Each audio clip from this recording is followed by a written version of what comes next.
Welcome to HQ Live. I have Vanessa Vargas Wilson, the Crafty Gemini, with me today. Welcome to another awesome HQ Live. I'm Kim Sandberg. I am a studio educator here at Handi Quilter, and as I mentioned earlier, I am so excited to have Vanessa Vargas Wilson in the house. Thank you, Kim. I'm glad to be here. The Crafty Gemini, here to share about your quilting journey, which I think I'm really excited to hear about this because you're known for doing all kinds of stuff. That's right. I tend to dabble in a lot of different crafts, you know? Exactly. I consider myself an absolute maker. And so if it has to do with my hands, it requires math and something that I have to think of and somewhat of a challenge in some different ways, I'm there for it. Whether, I mean, it doesn't matter. Sewing, quilting, knitting, crochet, everything, cross-stitching, woodworking. I'm always comparing quilting with woodworking. I'm like, it's the same idea, right? It's just a different medium. You chop up the pieces, then you put them back the way that you want them to make what it is that you want. Yeah, so. And if you're really lucky, the corners match. Hey, if you're really lucky and super duper precise, you quilters know that, right? So exactly. Yeah. Well, I love that. So, I'm there with you. I actually do all those things too. Yay! And so I love meeting someone, definitely not quite to the degree you do, but I love it. So tell us about your quilting journey. So we've definitely, you're an expert in many, many things, but quilting. Talk to us about the quilting journey. So quilting is kind of a special journey in the beginning of it for me, especially because my family's from the Caribbean. Okay. We come from the tropics. We have zero need for a quilt. So people are always surprised when I tell them the first time I heard the word quilt, at least that I remember, I was 22 years old and in law school. Wow. Because we don't have a need for quilts. We don't have air conditioning, okay, in the Dominican Republic. So I was like, what exactly is a quilt? Yeah. So I actually started seeking out sewing and quilting, initially sewing when I was a child, 8 years old. I never got to do it, and I'll tell you a little backstory here. It's kind of interesting. Okay. My mother came to the U.S., to this country, in the 60s as a teenager. Okay. And she worked in the garment district in New York City. Oh, wow. Okay. So they got paid by the piece. Right. So the faster you can crank that fabric under that presser foot, the more money you made. Yeah. And because they worked on industrial sewing machines, quite traumatic. Yes. She would often sew her finger because she was so fast trying to make the little dresses. Yeah. And she had like a whole system where she would just like kind of pass out, lean on the machine, come to, wrap it up, and keep going. And so she was traumatized that would happen to us. And we're 4 girls. Yeah. So we had an industrial sewing machine in our home, like in the laundry room, and she would make our clothes. But you know how fast an industrial sewing machine sews. We were, of course, prohibited from looking at it. Of course. But I was always so interested. My mom wouldn't be home and I'd turn the machine on and just like floor it. Like the needle would not have any thread and I was just like, like 3,000 stitches per minute and you're like, woo, that's fast. Okay, let me stop. And so from when I was 8 years old, every 6 to 12 months I would beg her like, can I learn now? Can I learn now? Can you teach me now? And because she was traumatized that would happen to us, she'd always tell me, no, you're too young, you're too young. And so like my entire childhood, every couple years, here and there, when I'd come up again, like a great idea, I'd ask again and she'd say no. So finally, I'm a second year law student. Yeah. And I was really struggling because I never wanted to be a lawyer. And so I was looking for a creative outlet. Right. Okay. And one day I'm driving around town looking for a coffee shop to study at, and I passed by somewhere and it says sewing classes on the windows. Oh. And I thought, sewing classes? And it had never occurred to me that there could be businesses that taught you that, right? Because my mother sewed, I just assumed that you're taught by somebody you know, like a family member. Right. And so it never occurred to me to like seek it out from somewhere else. It was just, my mom didn't let me sew, so I didn't do it. And so it was a Sunday, the shop was closed. First thing Monday morning, I was there. Oh, really? How do I sign up? Where do I go? What can I do, Yeah. And so I signed up for a pillowcase making class. I didn't have a sewing machine at the time. Okay. I called my mom after I had signed up for the class and I told her, hey, I'm 22. I think I can keep my fingers away from the needle. How about you find me a sewing machine? So she says, okay, I'm gonna go to garage sales and find you a used one. So my first sewing machine was a super metal one, 1960s Singer, one of the first zigzag stitch machines. And so she taught me how to thread it. Okay. She came up and taught me how to thread it, and so she's showing me how to sew. So she teaches me how to sew straight. Great. Okay, really basic. And so I say, okay, now what? And so I'll never forget, she says, stitch 1,000 straight lines because there's nothing more important than sewing straight. And I thought, true, but I was already ready to make my first project, Kim. Right. So she left. I went into my closet, grabbed a pair of jeans that no longer fit, and I just started cutting it. So I wanted to make a purse out of jeans. Okay. And I remember cutting the legs off the jeans, and I put so the legs are gone, so I just put it right, wrong sides touching, and I sewed it. And then I looked and I said, oh no, so it must be pretty sides touching to flip out. And that's literally how I learned, was just inventing, just like, oh, I don't really want that on the outside, I think I want it inside. Let's flip it and stitch it again. Yeah. And so that's kind of how I started, and that was my creative outlet of learning to sew, using my hands, creating functional things. That's like my thing. Yeah. If I can use it for a purpose, I'm there for it. Gotcha. Wow. Okay, so a pair of jeans with a machine from a garage sale. That's exactly right. Straight stitching it away. straight stitching. I love that. I love that. So what was the next step towards? So I took a sewing class on the pillowcase class at the shop. I couldn't bring that really heavy machine, so they loaned me one. Yeah. And one of the ladies that worked at the shop was watching me. And after the class was over, she says, you know, you're a perfectionist. You should really consider quilting. And I remember going, what is quilting? Yeah. So she walks me around the shop and she's showing me quilts. And so she says, so the first step is we cut out pieces of fabric very precisely, and then we sew them together very precisely. So she was like, I think this is like right up your alley. And I was just like, this sounds amazing. Where do I sign up? And that's how I started. I took like a 9-patch course. And I remember the teacher teaching us to make a couple of different blocks. And so she says, we made these in class, go home, make, 12 more so we can put a lap size quilt together.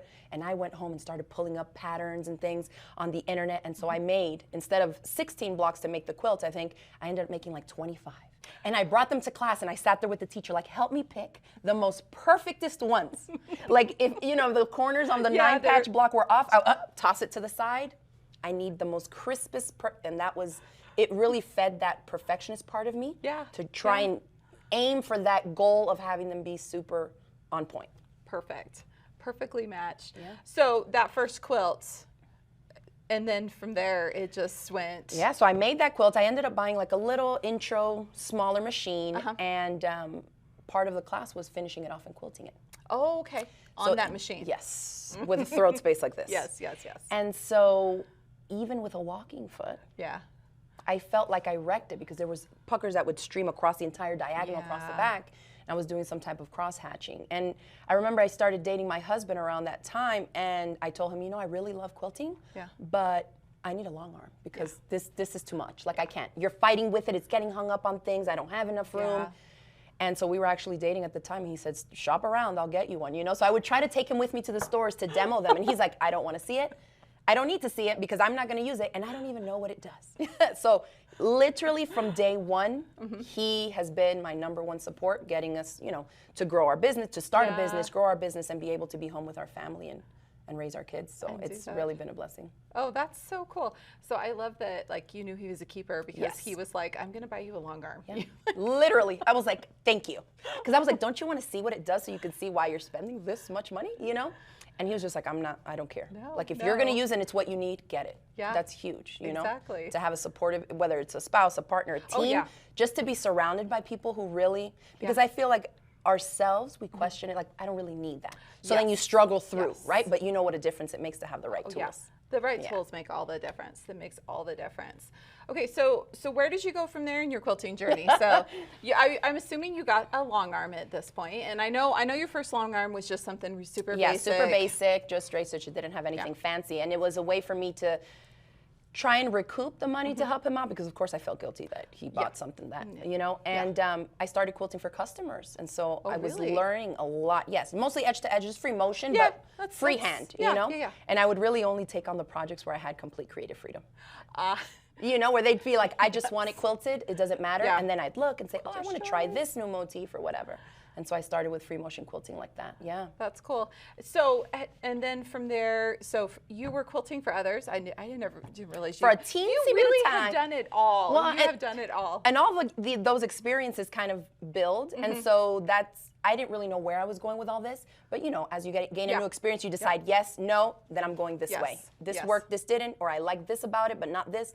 And so I was kind of carving out my own path as I went along. That's really cool. That's really cool. So where did you go from there? So we got married. We had our first kid.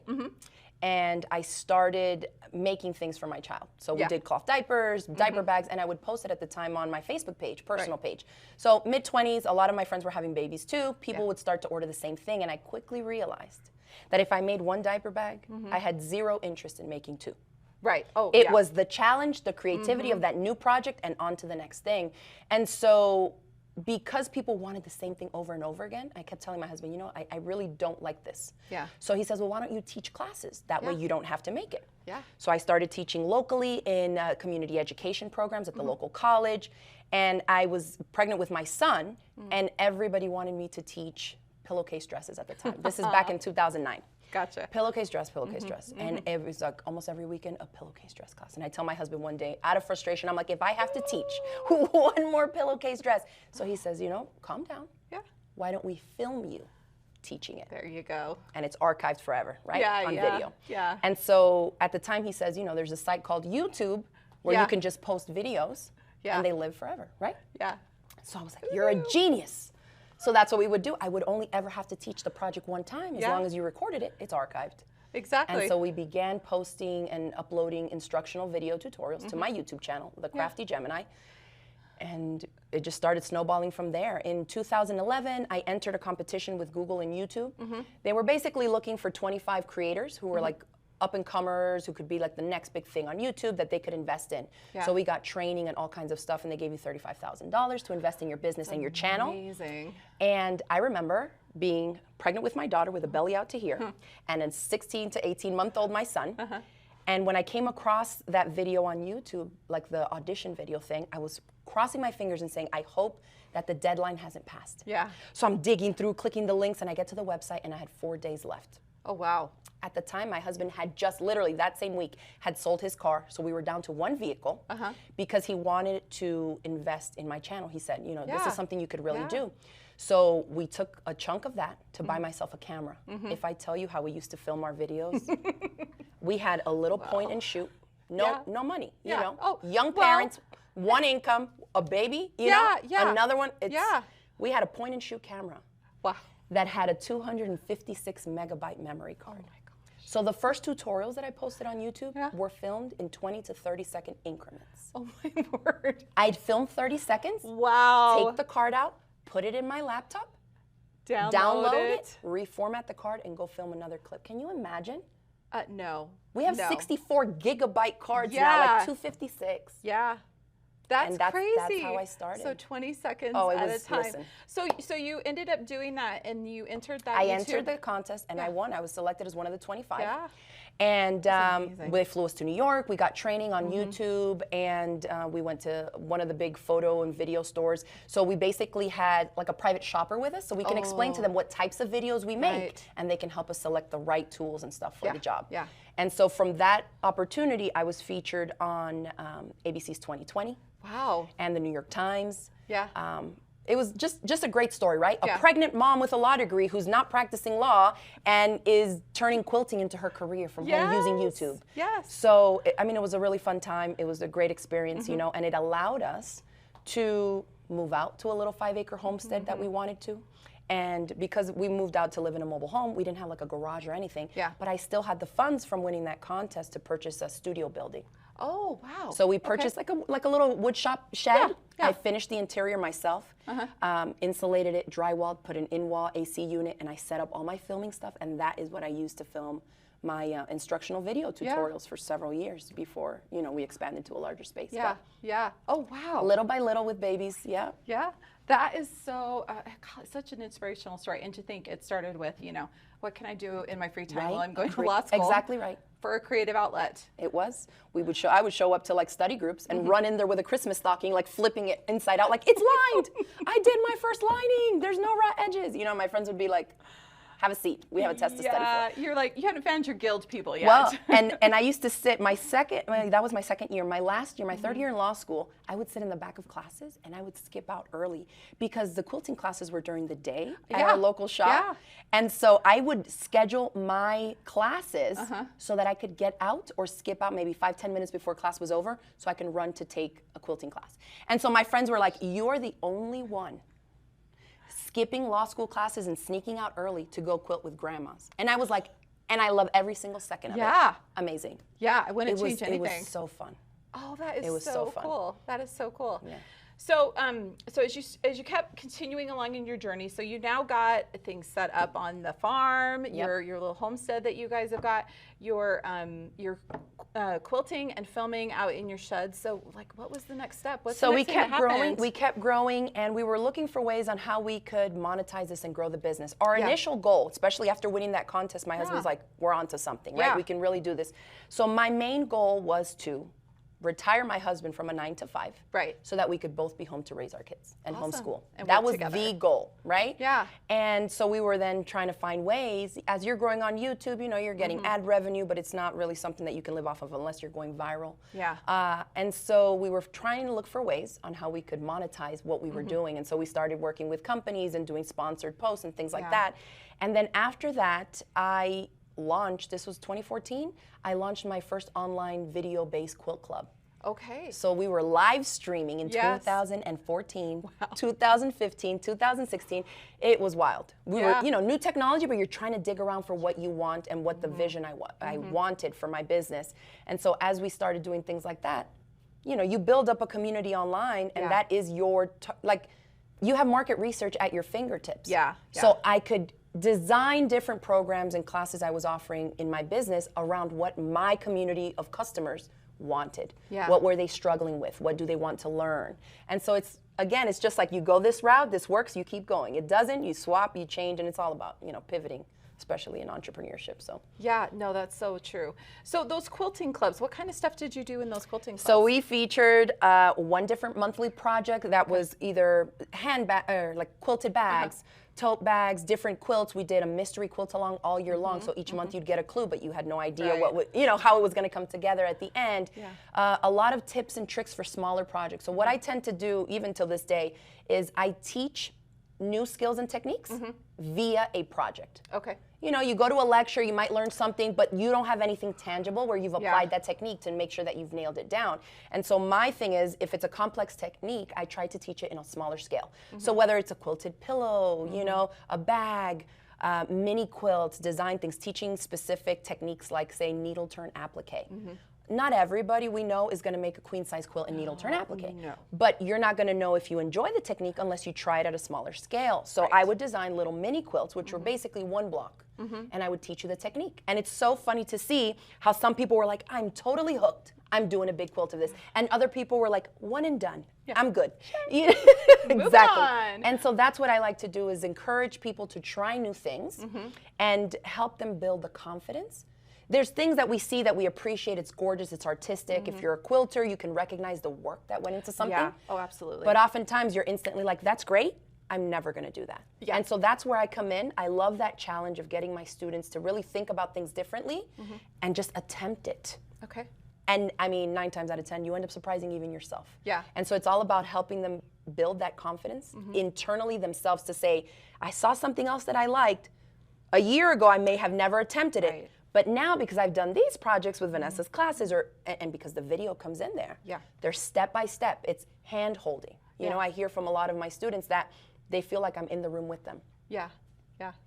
And it's video. I know. Rewind it, replay it, fast forward it, pause it, play it slower, speed me up. And I understand, you know, obviously I speak fast for a lot of people, especially for instructionals. Yeah. But if you slow me down, and these are things that you can't really do in an in-person class. No, you can't. Even in a small class, you just can't. Well, you're limited. Well, you have parameters. And 2 months later, after the class is over and you want to make the project again, are you going to remember all the steps? No. And so video for me is just a game changer as an instructor. Yeah. So one of the things that I did early on, remember how I said the little camera with the teensy memory card?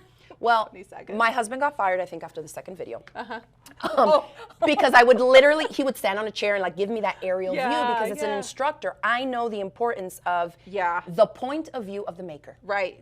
I don't want to see it from the front, it's backwards. No, exactly. The way you're actually looking at it while you're doing it. Yeah. It's huge, right? You're making something, you need the help, and they tell you grab the left side and turn. I want to see, okay, left side of the fabric or whatever. So he used to stand on a chair and film with that little camera. So it wasn't even a tripod, it was a mess and shaky. But then we got to like a fusible applique tutorial, and I'm pointing to the raw edge where we're now gonna satin stitch. And it's like, ooh, woo, and you can see like his knees and his toes. I was like, you're fired. So I had to come up with a way of how I was now going to film. But again, same little camera. Yeah. So I ended up buying a tripod that was about 4 or 5 inches long. Okay. And like a pliable one, you know, you can twist the legs. Mm-hmm. I bought it on eBay, I think for $1.99 or $2.99. Oh, wow. I screwed it onto the bottom of the little camera. Uh-huh. This is a little TMI. Yeah. But I would put on a sports bra and tuck the legs of the tripod here and turn the camera like this so that I could show my hands. Oh, I mean, but that's so smart. So I would hold it here, and I remember thinking, one of these days somebody's gonna ask me, like, where's that camera? Because it's literally just inches above my hands. Right there. You know? And I was like, trust me, you don't want to know. Yeah. And that's how I would film, because I couldn't, you know, it was too much. And if I went back to edit the clip and I would see it's not the right clip, then we'd have to redo it. Yeah. So I said, I'll just do it. You'll just make it work. And I put the little camera there, and I'd say, okay, we're gonna fold the hem up. And I would like try and stay steady and turn to the iron. Now press the little seam. It was, listen. Yeah. But hey, you produce such great videos.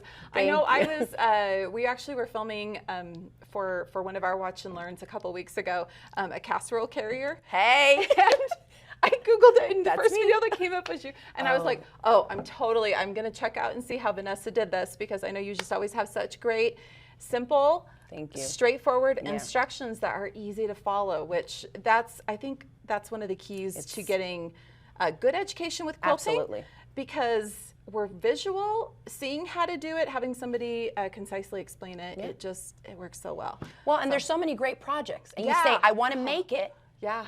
But once you get into, like, if you're reading pattern instructions, sometimes you're like, whoa, I don't even know where to go from the first couple steps. Yeah, yeah. So the video for visual learners you can't beat it. No, it's so true. It really makes it accessible to people for more complex projects, and they feel that they can tackle it. Or even if you don't even attempt it at first, if you just watch the video all the way through, then you see where it goes from beginning to end, and then you think, you know, that wasn't that bad. You see how everything connects, that's it. Right, along the way. Which is the trickiest part, right? When you're starting a new project, you're going step by step, and it takes you so much longer to make it the first time than it does the second. Because the second time you already know where you're going next. The first time you're kind of like questioning yourself, like, wait, is this it? And you're thinking, if I do so here, what is it gonna look like on the other end? Is that right or wrong? So there's so many questions that you're asking, but if you have it on video, keep watching. Yeah, keep watching. You know, you're gonna see the next step revealed. Exactly, exactly. I love to do that. I will actually watch a video all the way through before I even sit down and start working on it. Because that way, just like you're saying, I know where I'm headed. Listen, I still watch my own tutorials. Really? If I haven't made something in 8 years, I don't remember. Oh, that's so true. I hadn't even thought of that. So it's also my own video archive. Yeah. No, it's true. That's so true. I know I've done it before, but I can't quite remember. Let's see, when was that? What can I search under to find That's that? exactly right. I love that. That's so great. It's archived. I mean, it's video. It lives forever. Right? Yeah, it does. Yes, I know, right? Okay, so a question for you. What do you think has been one of your most difficult, like, projects that you had to create? Maybe you can tell us a little bit about that. My most difficult project. The one that maybe just made you go, why am I doing this? And I know which one it is. I'm just thinking, how do I take myself there again? So remember before, or like earlier on, I mentioned I like functional projects and things. Yeah. And so when it comes to quilts, I like to make quilts that get used. Yes. This is huge for me. Utility quilts. Yes. I make picnic quilts, you know. I post pictures, I throw them down. People will say, like, I can't believe you're, I'm like, it literally has denim on the back. I made it for the beach and for the park for my kids, you know, like for us to eat a picnic on. Yeah. And so one of the projects I did was actually a work project for one of the fabric companies. And I think it had over 500 2.5-inch square, half square triangles. Oh, wow. Wow. Granted, I did not have to trim the cut the strips out because we were using the pre-cut strips. Yeah, but still, that's a lot of sewing. It's so much. A lot of sewing. It's so much. And I think I'm in the minority in this, that my favorite part of the entire quilting process is cutting. Oh, hey, you and I should get together because that is like my least favorite. Oh, you can cut stuff out and you can piece it. I'll sew it. Please do. Please do. I feel like it's the monotony of just like, just do it. But the cutting, especially like when it's odd measurements, like 2 1/4 by 3 7/8, just like maintaining the numbers in my head is just so soothing. I know, that's why I said I'm in the minority. But I just love to cut pieces over and over and over and keeping that accuracy and just, you know, with the numbers, it's just the math. I really like that part. So you enjoyed that part of the pattern, but the rest of it maybe was a little bit of a challenge. It's a lot because I'm fast also, and I like to use fast sewing machines, and so on a 2.5-inch square, you're eating up seam allowance on the half square triangle part of it, so it's finishing at 2 inches, right? Yeah. And so, because I sew so fast, if you're one thread off here or there, across that many blocks, you tell me how that seam allowance is compounding across. Yeah, you're off by an inch by the time you get to the other side. Exactly right. A thread on each one. Yeah, that's not my favorite. Yeah. I like quicker makes. Okay. I used to say, if I cannot make the quilt from beginning to end, quilted and bound in a weekend, I'm not doing it. Okay, I like that. I like that approach, want it done. You know, I don't want to have a stack of UFOs that this one I've been working on for 3 years. I've been working on this one for 6 months. And it's funny because I feel like a lot of my students from the quilt clubs and things felt the same way. Yeah. And so when I started introducing smaller projects, quilted bags, quilted organizers. So you could still use them to store your rotary cutter, your sewing clips. So it was something that then you could show. It's not like a quilt that's in a closet. You're still using quilting techniques, skills. It's smaller, it's quicker, it's instant gratification projects. So when I started doing wallets and bags and stuff, I really was like, oh, this is great. Yeah. In the time that it takes to make one quilt, I can make like 8 bags and like a matching wallet to go with the tote, to go with the, Yeah, do the whole thing. Okay, so the flip side of that question is, are there any projects you've done, videos that are, and maybe you don't have an absolute favorite, but some that are like, have really stood out to you, or maybe been like game changers for you along your journey that have like, changed things for you? Yeah, there's projects. There's a tutorial that I did with Jenny Doan of Missouri Star Quilt Company on a quilt as you go tote bag. Oh, okay. And it's just huge. Everybody loves it. It's quilt as you go. It's a great technique. Yeah. You're using pre-cut strips, you know? Yep. And it's funny to be at the quilt shows and somebody will walk by with one and I look at my husband like, that's my backpack. I know. I'm just like Game walking changer. past, like, you can spot it. Even though it's quilt as you go and it's improvisationally pieced. Yeah. When you see it, It's the pattern that they're following. It's the guidelines they're following. Absolutely. Right? And it's 2 things. Quilting. You get to satisfy that little quilting itch without tackling a massive quilt. Yeah. And you get to wear it. Yeah. And you know what's going to happen when you wear it. One, you selected cute fabrics for sure. Everywhere you go, people are like, oh my gosh. You're like, I made it. And so bags for me is, especially quilted bags. It's just a great combo of 2 different things there. They go together really well. They go together really well. Okay, so I love that one. Yeah, you mentioned that. I remember seeing that and being like, oh, I totally need to make one of those. Well, and it's a scrap buster. Yeah, right? Yeah, exactly. I think I made a couple for moms or aunts. Hey. Aunts and stuff like that. So, yeah, those ones are really great. So what are some other favorite maybe like quilting patterns of like quilts that you've done? So I have a really simple one called Confetti Charm Quilt that uses 5-inch by 5-inch squares. Yeah. Sashing and a background. It's a great quilt because it can be traditional, it can be modern, you can make it in all solids, and it's such a simple and easy quilt to put together. We actually taught it on a quilting cruise that I taught at. Oh, fun. So a lot of times when you have limited time, whether it's a retreat or a course, you can't really do the whole project. True, so true.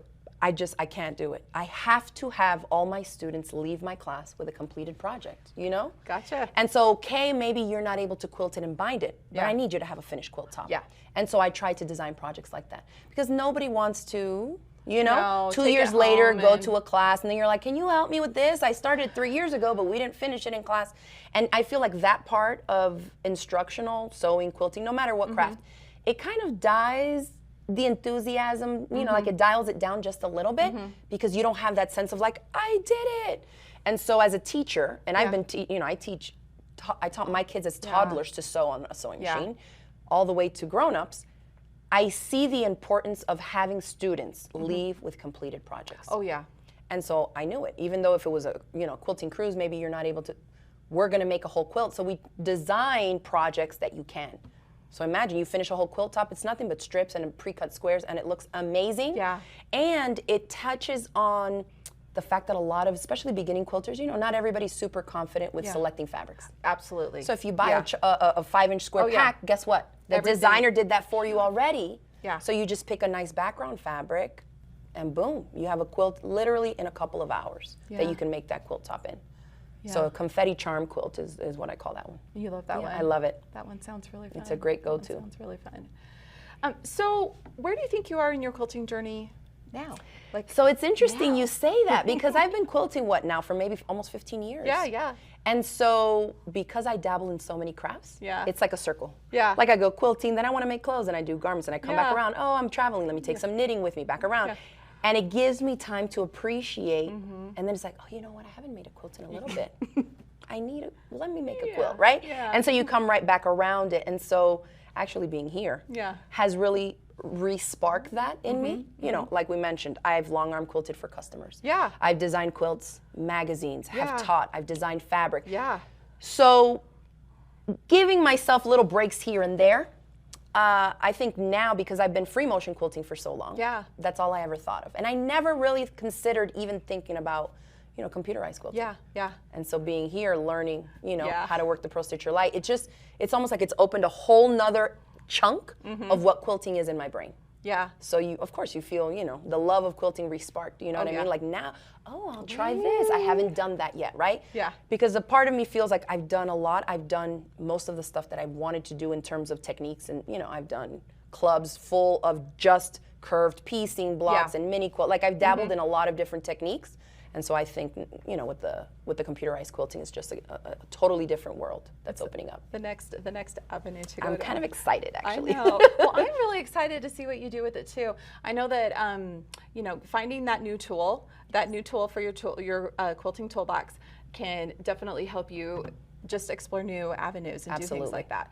So let's take a minute and talk about the two quilts that we've got hanging here. Okay. So tell us about this quilt here first. So this quilt is called Ventanas, windows in Spanish. Okay. And it's actually a quilt that I designed for this fabric collection. This was my first fabric collection. Okay. I had a collection with timeless treasures called Dominicana. My family's from the Dominican Republic. Right. So if you look closely, you can kind of see some of the motifs. There's green plantains, there's guavas, there's large-scale florals that came in a couple different colors that feature, like here in this red one, you can see it's the flower of a passion fruit plant. Oh, so my family is from an area in Dominican Republic that's in the central part of the island, and it's in the mountains. So very milder climates to what you would think of Caribbean heat, because it's higher elevation. And so we're specifically known in that town of Jarabacoa for the floral festivals. Oh, wow. So like every house has the cutest flowers, all these different flowers that you're like, where does this grow? Where did you? So they're known for floral festivals and stuff. Wow. And the color palette is very me, these reds, coralsy, aquas and stuff like that. Yeah, so that was a lot of fun to put together, and you can tell. It's super simple strips that are put together, right? And just featuring, you know, all the funky different designs and things like that. Yeah, I love it. So that was inspired by all the childhood summers I spent in the mountains of Dominican Republic with my grandparents. Oh, that sounds wonderful. That sounds so wonderful. So, and then this quilt here. So this one is definitely awesome. All the quilting on it, but there's a fun story behind this one too. Yes, very modern. Yeah. Right? There's a lot of vast negative space here. Yeah. And so I knew that I wanted to make this one to feature some of my free motion quilting designs. Yeah. I just freehand everything. Yeah. And if you look, they're kind of in smaller chunks. Yeah. I don't like to do, we've already covered this. I don't like to do the same thing over and over again. Yeah, the whole quilt. And so I have to break it up. Yeah. You know, so some different swirls here. These kind of go back on themselves, slightly different shape to the top ones. These big circles and this back and forth is kind of my thing. I love the pebbles. This is such a fun design because a lot of people think you have to be an expert. Oh, no. But you just retrack over them and you can't tell. It just adds really great texture when you have such a large amount of negative space. And this quilt, I designed it. It was an improv quilt that I made. So people sometimes will ask me for a pattern. I'm like, no pattern. And I just created it from cutting up strips. You can really see that in the piecing here. I love improv piecing. So it was a way to feature all these different blue fabrics.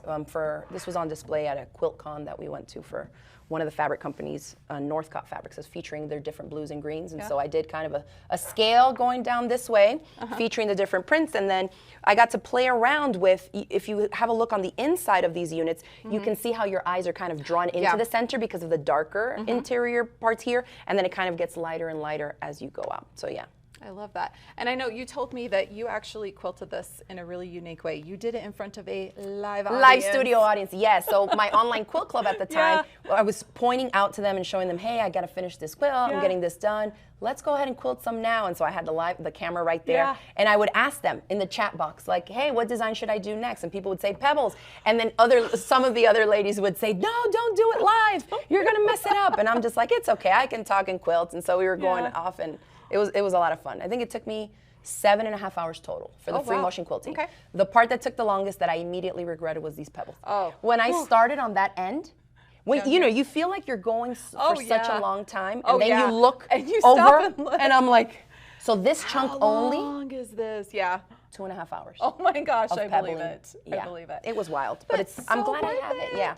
Yeah. And you can see the texture from afar. Yeah. It's really great. It's a fun way to do free motion. Yeah. No, I have to say my hat absolutely goes off to you for filming live on camera. We do that occasionally here, and you know, actually it's usually not live, and thank goodness, because there's usually some heavy editing involved. Because there's something about with that camera on. I know. It is. Sometimes I give a disclaimer. I'm like, okay, let's see how this works out, because I don't always do my best work on camera. But with gray thread, oh yeah, if it's just for texture, yeah, it's even beautiful. if you cross over somewhere, you're like, whoops, my bad, meant to go somewhere else. Yeah. It all blends in. Yeah. In the end, you just look at it, and all you see is that texture. It's gorgeous. It's gorgeous. Yeah, I'm really happy with it. No, this is absolutely But beautiful. no pattern. I don't even remember what I did. It was literally, I created these blocks, and then I positioned them, and then I was like measuring to see what chunks of the gray I had to put in the negative space. Yeah. I love it. So it was fun. That's so fun. Yeah, I love doing improv like that. For me, that's like a Saturday afternoon palette cleanser. Yes. Because you just put it up on the design wall, Not right? too much brain work needing to do all the math stuff. Yeah. Exactly.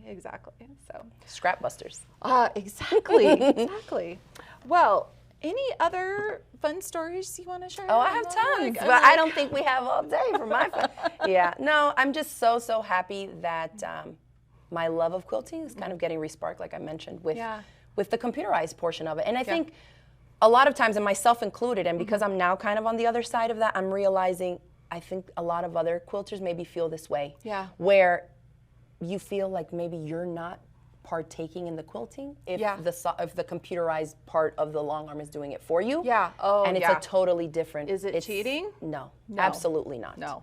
It's not what a lot of people think, where it's just like press a button and it goes. No. You have to really think about what design, where you want it to be, and the machine can't just do it by itself. You have to tell it where you want it to stitch and what you want it to stitch. So that's the design element, where for me, as somebody who does not draw, I like free motion because I'm doodling, and I was always a doodler as a kid. But this now is like I can do more things than what I'm limited with my doodles. Yeah. And still plot it out. Where do you want this? Where do you want that? Select it and adapt the designs to the space that you need it to be quilted in, right? Exactly. So much customization. Yeah, I'm really happy. Yeah. Well, I'm seeing kind of a full circle here. You talked about, you know, when you're originally introduced to quilting, it was the precision that brought you to it. That I know for me, that's the thing with computerized quilting. I love that I can create, because I can see it before it happens. Right. I can see it on the screen. I know exactly what it's going to look like. I know exactly how it's going to quilt out. It's fantastic. So I'm totally there with you on that. Well, this has been so much fun to just get a chance to chat with you, learn some of the backstory here, find out what makes you the Crafty Gemini. Well, thank you. I love it. Yeah, it was great to be here. Thanks, Kim. Well, thanks for joining us. Be sure to give us a subscribe and like, and have fun quilting. Bye.